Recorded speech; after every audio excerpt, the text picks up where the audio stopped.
Halo Rebahaners, dimanapun kalian berada, bagaimana kabarnya? Kembali lagi bersama saya John, Still in the House. Sebuah film berjudul Eta Good Luck, Have Fun, Don't Die tahun 2026 akan menceritakan lagi-lagi tentang kiamat. Tapi bukan kiamat karena bencana alam, melainkan karena teknologi AI alias kecerdasan buatan. Seseru apakah filmnya? Yuk langsung saja pasang handsfree, simetriskan pusat rebahan, kencangkan celana dalam, selamat menonton dan cekicrot. Get it when I get back.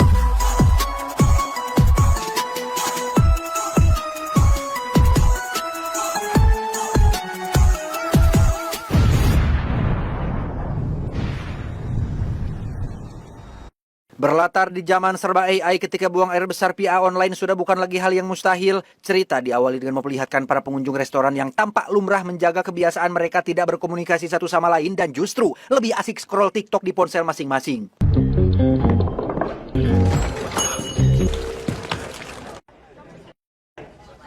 Perhatian para pengunjung pun seketika pecah saat seorang pria parubaya berpenampilan futuristik bernama Sam ini muncul. Mengaku datang dari masa depan yang sudah hancur. Sam menjelaskan jika tujuannya kembali ke masa lalu atau hari ini adalah untuk mencegah kiamat yang disebabkan oleh AI. Horribly wrong. Are you engaged? Am I not engaging enough? Traveling to you today to tell you that things do not go well for you in the future. Karena tak ada seorang pun yang mendengarkan, Sam lalu merebut satu persatu ponsel milik pengunjung dan membuangnya. Budaya swapoto yang lebay dan banyaknya hal tidak berguna dalam berbagai media sosial sudah merubah mindset orang dewasa dari berpikir kritis menjadi kekanak-kanakan, dan itu adalah akar dari hancurnya masa depan. The children. Your fascist selfie culture has eroded your capacity. Merasa tidak paham dengan orasi Sam yang dianggap ngawur, para pengunjung yang merasa terganggu pun memilih pindah ke restoran lain di seberang jalan, tetapi... Fine. I got a bomb. These are all bombs. I'm covered in bombs. Coming in closer. Try to escape and I'll blow us all up. Sam benar-benar tidak bercanda dengan ocehannya ketika ia menunjukkan bom waktu di sekujur badan sudah siap diledakkan kapan saja, yang jika sampai ada satu saja pengunjung berani meninggalkan restoran ini, maka tamatlah riwayat umat manusia. We got a hero. Sit down. Sit down. Seperti sudah dijelaskan di awal, Sam datang dari puluhan tahun masa depan yang kacau akibat ulah manusia itu sendiri. Awalnya semua tampak baik-baik saja sampai ketika kecerdasan buatan memiliki kesadaran penuh, AI mulai memperdaya pikiran manusia melalui berbagai media hiburan yang sulit untuk dilewatkan sehingga memperbudak hampir 90% manusia di masa depan. You're all equally complicit, and I'm here to set it right. Eventually, people stop getting out of bed entirely. Satu-satunya cara memperbaiki masa depan adalah dengan hanya merekrut orang-orang di restoran ini untuk gabung bersama Sam dalam misi berbahaya. Tepat malam ini adalah malam ke-117 kali Sam melakukan percobaan dan hasilnya selalu gagal. Bahkan saking seringnya pulang pergi ke tempat yang sama, Sam bahkan sudah mengetahui nama-nama setiap pengunjung yang ada di sana. Kind of like your favorite movie, Jim Groundhog's your favorite movie, isn't it, Jim? Yeah. How do you... Some of you. I even consider family. Tak hanya itu saja, Sam juga sudah tahu jika orang pertama yang mengajukan diri sebagai relawan adalah si bapak botak ini. Namun Sam langsung menolaknya karena beliau diketahui terlalu beban selama dalam misi. Selain si bapak botak, ada relawan lain yang lebih parah karena baru 16 menit meninggalkan restoran. Beliau sudah tewas karena serangan jantung. You come with me, there is a chance you will die tonight. If you don't, well, that's game over for each and every person in this room. I promise you that. Meski orang-orang yang ditemui adalah orang yang sama, Sam percaya bahwa ada kombinasi variabel tertentu dari para pengunjung restoran yang bisa menghentikan algoritma kiamat AI. Namun karena tidak tahu siapa saja kombinasi yang tepat, ia selalu merekrut orang atau kelompok yang berbeda dalam setiap percobaannya. Who's ready to save the future? I'll join you. There they are. Dari sekian banyak pengunjung, Sam akhirnya mendapatkan 7 variabel baru yang akan bergabung dalam misi. Terdiri dari Susan si ibu rumah tangga, Janet dan si pria kacamata kita panggil saja Samsul yang merupakan para guru honorer, Ingrid si wanita bercosplay Elsa Projen, termasuk 3 pengunjung lain sebagai pangjejeg. You're coming too. Hurry it up. Usually we don't. Tak lama, Sam CS dikejutkan oleh pihak kepolisian yang datang setelah pemilik toko meminta bantuan. Dari ratusan skenario yang pernah Sam coba, ada satu cara yaitu membagi mereka ke dalam 2 kelompok. Kelompok pertama harus menjadi tumbal di pintu depan, kelompok kedua adalah tim selamat yang keluar lewat jalan belakang, dan itu sangat-sangat jahat sekali. Let's roll those dice. The revolution begins tonight. Pada akhirnya, mereka pun sepakat pergi ke pintu belakang bersama-sama, di mana salah satu anggota yang ingin agar misi kali ini berhasil pun nekat keluar bermaksud membuat pengalihan, tetapi... Okay, let's go. Bob's dead. Everyone. Setelah si anggota tewas cuma-cuma, satu anggota lain bernama Susan pun angkat bicara soal jalan rahasia lewat terowongan bawah tanah dari dapur. Demi mencegah kecerdasan buatan melacak keberadaan mereka, Sam pun mengumpulkan ponsel semua anggota dan meninggalkannya di dalam restoran. Before we leave, I need everyone's cell phone. Yeah, of course you know.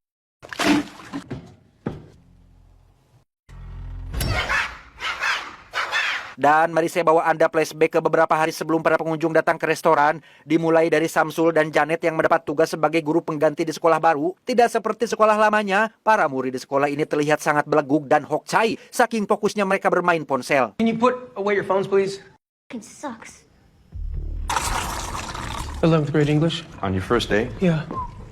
Tak hanya Samsul, guru lain termasuk Janet juga merasakan keanehan yang sama tentang perilaku para murid. Hal itu jugalah yang membuat teman guru fisika Samsul membuat semacam pistol gelombang elektromagnetik, sehingga ketika muridnya kekeh bermain TikTok, si guru akan menggunakan pistol tersebut untuk mengganggu sinyal ponsel mereka. It looks like a toy from Mars Attacks. Yeah, he loves that movie. Hari kedua Samsul mengajar, ia kembali mendapati para murid masih terjaga dengan ponselnya masing-masing. Jengkel, Samsul pun iseng menyentuh layar ponsel milik salah satu murid dan tiba-tiba...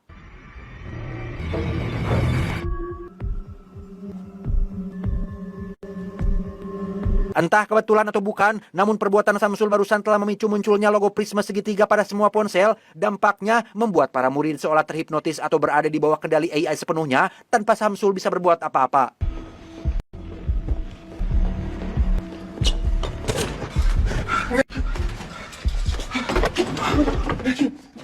Dengan cepat Samsul menemui Janet dan menjelaskan kronologi kejadian barusan. Awalnya Janet tidak percaya karena bagaimana mungkin sebuah ponsel bisa mengendalikan penggunanya, pikiran penggunanya. Sampai ketika para murid berperilaku layaknya zombie dan menghancurkan pintu kantor, disitulah Janet akhirnya percaya.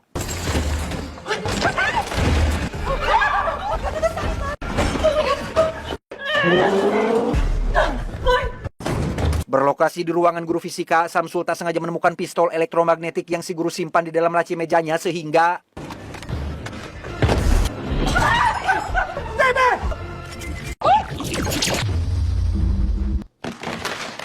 Ya, tembakan gelombang kejut barusan rupanya berhasil mengganggu sinyal ponsel para murid. Meski efeknya hanya sebentar karena ponsel kembali menyala, hal itu cukup memberi mereka waktu untuk kabur dari sekolah hingga berakhir di restoran tempat pertama kali saya muncul.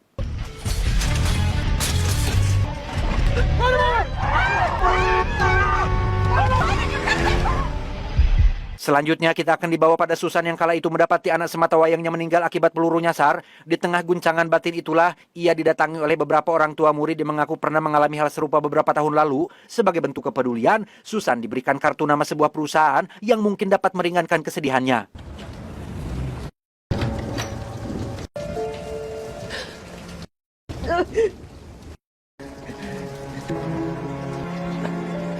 Alamat yang dimaksud ternyata adalah sebuah perusahaan teknologi di bidang cloning yang mampu mengkloning anak Susan semirip mungkin. Tak hanya mirip secara fisik, tapi sifat, hobi, perilaku, dan kebiasaannya pun dapat dibuat seakurat mungkin sesuai dengan permintaan para klien.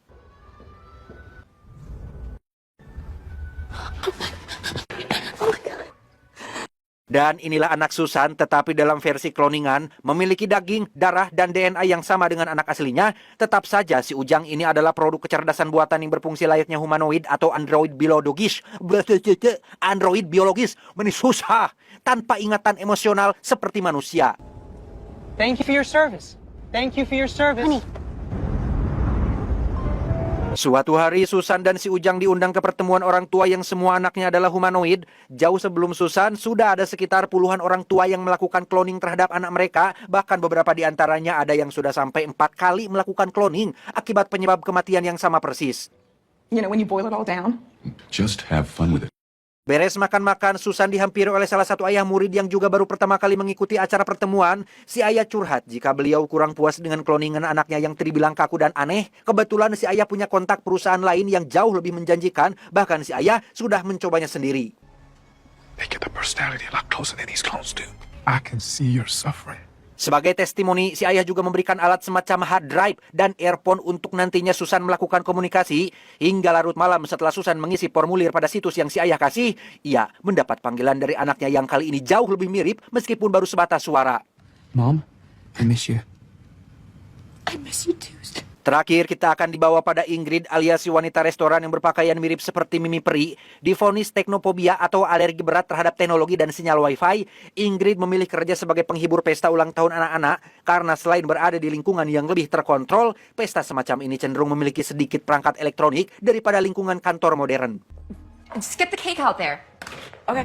Meski sudah diatur se-outdoor dan setertib mungkin, tak sering Ingrid mendapati anak bandel yang diam-diam membawa ponsel ke acara pesta. Padahal setiap kali Ingrid berada di dekat ponsel, sinyal wifi atau perangkat elektronik lain, ia akan mengalami sakit kepala dan mimisan luar biasa akibat alergi unik yang dideritanya. Suatu hari, Ingrid yang tinggal satu apartemen dengan pacarnya pun menerima paket asing atas nama si pacar yang mengaku tidak pernah memesan apa-apa. Saat dibuka, isinya ternyata adalah VR Oculus keluaran terbaru. Sebelum berangkat kerja, Ingrid berpesan agar si pacar segera membuangnya karena akan memicu alergi uniknya. I just want to try it. Finish getting ready for work. Larut malam ketika Ingrid pulang kerja, ia mendapati si pacar masih anteng bermain VR atau virtual reality-nya. Entah apa yang terjadi, si pacar tiba-tiba menyerahkan apartemen berikut semua barang miliknya untuk Ingrid pakai karena ternyata si pacar sudah bulat ingin meninggalkan dunia nyata dan fokus pada dunia virtual karena dianggap sesuai dengan harapannya. No, please. Kembali ke hari ini ketika Sam CS baru saja keluar dari dalam restoran, Sam menjelaskan jika misi mereka adalah menghentikan seorang anak cerdas berusia 9 tahun yang berhasil menciptakan kecerdasan buatan super canggih. Memang dampaknya tidak terasa sekarang, tetapi jika dalam 1 jam ke depan Sam tidak bisa menghentikan si bocah, maka tamatlah umat manusia di masa depan. Norms is the easy part. From here it gets uncomfortable. Menggunakan peta buatan Sam yang lebih mirip seperti coretan bocah usia 3 tahun, mereka harus melewati 6 blok rumah lagi untuk bisa secepatnya sampai ke rumah si bocah AI. Sejauh 116 kali percobaan Sam yang gagal, mereka akan menghadapi 2 mafia kejam, konflik internal dengan si gendut ini, termasuk bertemu pengemis dengan pisau tajamnya. Do not wake him. There's a storage yard, the barbed wire fence. I think that's spitting distance of a solid route through the backyard. Sam juga menambahkan jika si bocah yang mereka cari saat ini sedang memprogram AI agar memiliki kesadaran penuh. Sebelum hal itu terjadi, para insinyur di masa depan sengaja mengirim Sam ke masa lalu untuk menancapkan USB ini yang akan meriset dan menambahkan sistem protokol kemanusiaan.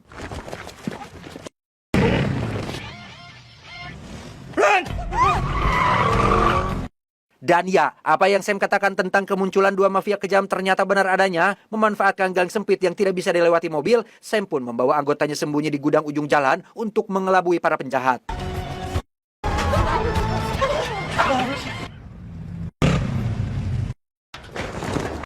Dirasa sudah aman, Sam lalu meminta para anggota untuk tunggu sebentar sementara ia akan mencari alternatif jalan lain. Disinilah si gendut mencoba memprovokasi tentang bom palsu termasuk Sam yang bukan datang dari masa depan dan menganggap jika Sam hanyalah orang gila. Exactly. So what are we talking about?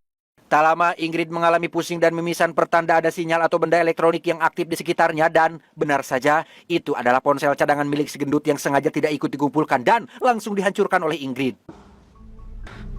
What the? Tanpa si gendut dan semua anggota sadari, percakapan mereka ternyata sudah Sam dengarkan sedari tadi. Meyakinkan bahwa misinya tidak main-main, Sam pun mengatakan jika si gendut adalah seorang supir Maxim dan uang yang tersisa di dalam sakunya hanya sekitar 47 sen lagi.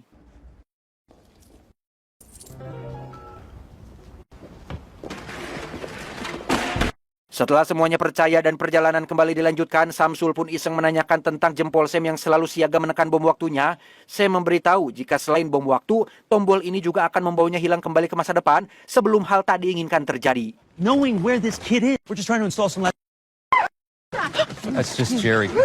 Dan ya, sesuai perkataan Sam, kini mereka harus menghadapi seorang pengemis dengan pisau tajam yang membuat semua anggota ketakutan. Namun karena Sam sudah 116 kali bertemu dengan si pengemis, ia bisa dengan mudah menenangkannya, tetapi... Jerry, look!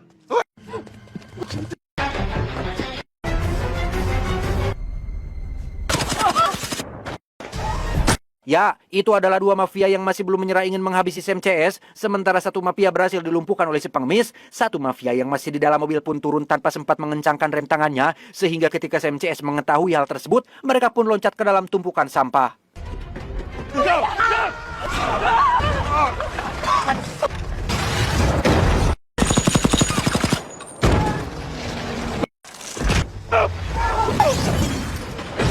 Sampai sini Sam cukup dibuat salut dengan variabel barunya yang bisa dengan mudah mengalahkan kedua mafia ini sekaligus. Meski tidak memastikan dulu apakah mereka benar-benar sudah tewas atau belum, tetapi setidaknya hal itu memberi mereka harapan baru. Singkat cerita, tibalah Sam CS di rumah kosong yang berseberangan langsung dengan rumah si bocah AI tinggal. Mulai sekarang, Sam tidak bisa lagi memprediksi apa yang akan terjadi selanjutnya, karena dari 116 percobaan, dari sinilah semuanya selalu berubah. Kadang Sam menghadapi ratusan tentara bayaran, pernah juga datang ratusan tikus rabies, geng Yakuza, dan puluhan pembunuh bayaran, yang pada intinya tidak ada pola pasti dari semuanya. Let's find it and let's get ready. Okay.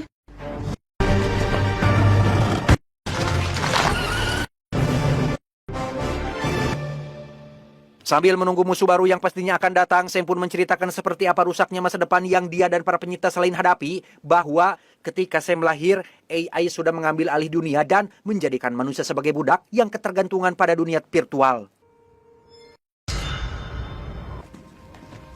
In detail, I would draw her words.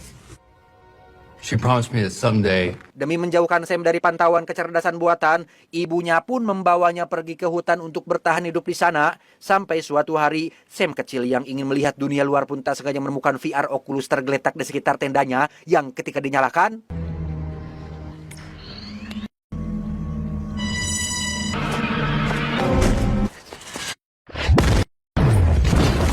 setelah sang ibu tewas oleh drone milik kecerdasan buatan, kini Sam kecil benar-benar hidup sebatang kara dan membenci segala hal tentang AI. Selama menjadi penyintas, ia bertemu dengan penyintas lain yang punya ideologi yang sama, yaitu melawan kecerdasan buatan dengan mengirim Sam ke masa lalu.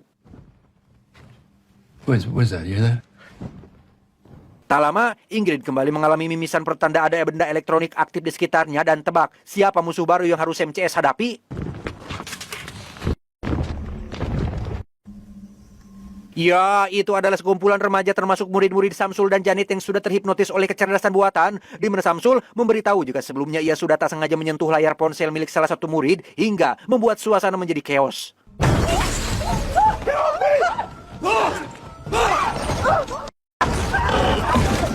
Go, go, go! Dikira kebetulan, hal itu ternyata adalah respon pertahanan dari si AI yang menganggap Samsul sebagai ancaman. Karena saking kecanduannya orang-orang terhadap gadget, tak sulit bagi si AI mengambil alih alam bawah sadar mereka, termasuk mengubahnya menjadi zombie digital.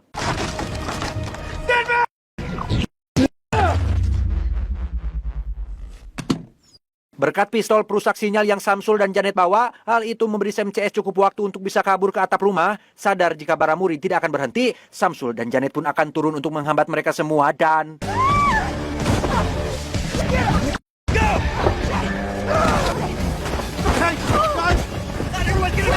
Entah bagaimana nasib Samsul dan Janet termasuk si gendut yang terjebak di atas pohon, kita akan dibawa pada Sam dan sisa anggota lain yang kembali dikejutkan oleh kemunculan makhluk absurd sekaligus menyeramkan, yaitu... Hooves.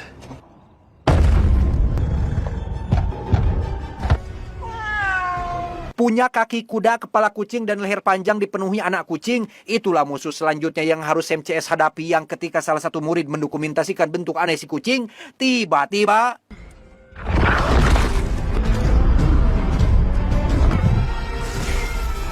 How is this even happening? Setelah si kucing pergi memburu pasukan remaja bandel, kini yang tersisa tinggal Sam, Susan, Ingrid, dan si gendut yang rupanya masih hidup. Tiba di depan rumah si bocah AI, mereka langsung disambut oleh bapak dan ibunya yang mengaku sebagai orang tua dari si bocah, dan tiba-tiba... It's all one big facade. Look at this wall. Hey, no, huh? He's just gonna... But I'm not.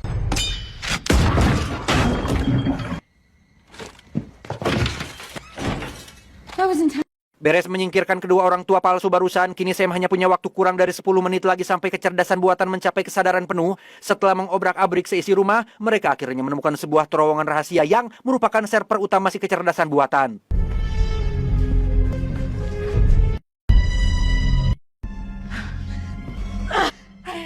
Karena Ingrid terlalu alergi terhadap teknologi, ia pun meminta Sam dan Susan masuk duluan. Sementara Ingrid menunggu di pintu keluar, kita akhirnya akan diperlihatkan dengan penampakan si bocah jenius yang ternyata sudah dalam kendali penuh kecerdasan buatannya sendiri. Hello. Please look at me. Look at me. Sempat membujuk si bocah menghentikan codingnya, Sam justru malah refleks membogem si bocah yang membuat protokol kecerdasan buatan langsung aktif. Hal itu terbukti dari beberapa robot mainan yang tiba-tiba hidup, mengepung Sam dan Susan, hingga segera mengembalikan si bocah ke tempat duduknya. Oh, just a little sleepy. Hey. Come on. Tappy. God. There he is. Bingung harus menancapkan USB-nya dari mana, Susan seketika teringat dengan alat komunikasi milik anaknya yang terdapat port USB di dalamnya, yang ketika Sam sudah memasangkan USB dan mencabut salah satu kabel server itulah, muncul alarm peringatan pertanda si AI mengaktifkan protokol keamanan terakhir, disusul dengan para robot yang masuk kembali ke bawah tumpukan kabel dan...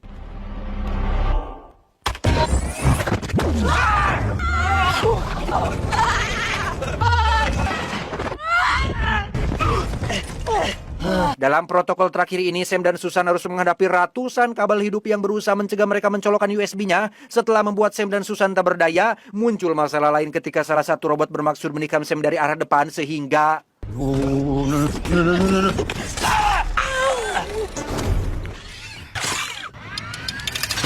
Oh my God. Di detik-detik krusial itulah datang Ingrid yang masuk ke dalam pusat server dengan hidung memisan disertai pusing kepala hebat. Di tengah segala kekurangannya, Ingrid berusaha menancapkan USB ke dalam server si AI, tetapi...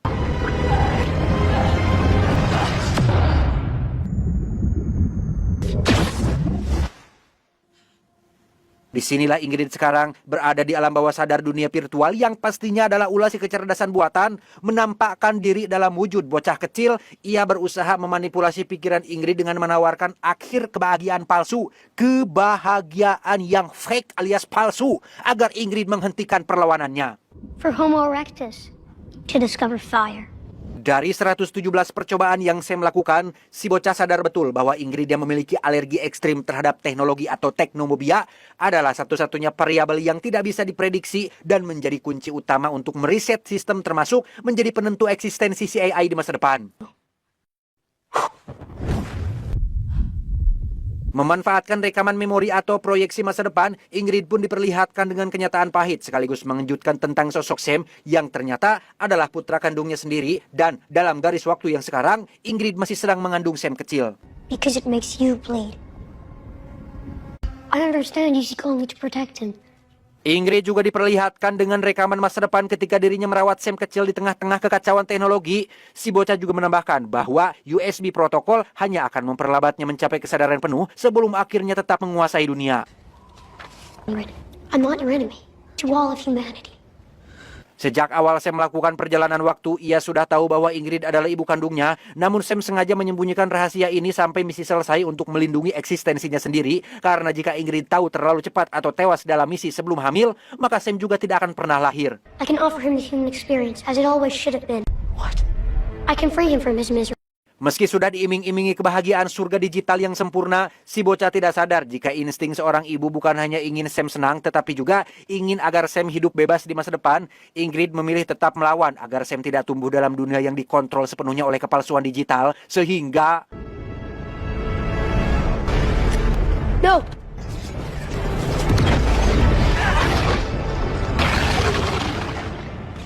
Pada akhirnya, Ingrid berhasil mencegah terjadinya kiamat AI setelah USB menanamkan protokol kemanusiaannya pada server kecerdasan buatan. Untuk si bocah, ia akhirnya tersadar, begitu juga dengan Sam yang masih bertahan setelah tikaman si robot tadi dan langsung keluar meninggalkan ruangan server.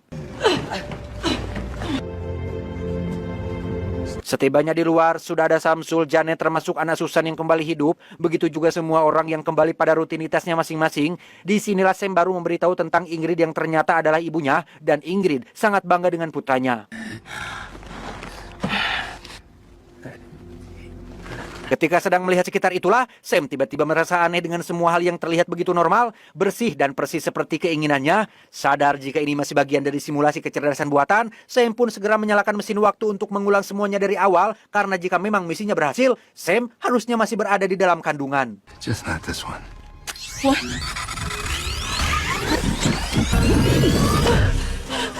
Dan benar saja, tepat setelah Sam kembali ke masa depan, Samsul dan Janet dikejutkan oleh kemunculan sesuatu yang harusnya tidak mungkin ada di dunia nyata, yaitu kucing monster, sehingga fix jika semua realita ini adalah masih dalam kendali si kecerdasan buatan. Nothing's wrong with...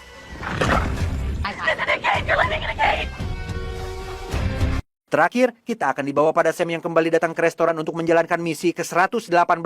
Tidak seperti misi sebelumnya yang berfokus pada upaya teknis, Sam justru akan memanfaatkan alergi Ingrid yang secara alami menolak teknologi, sehingga secara tidak langsung akan membuat si AI kehilangan inangnya.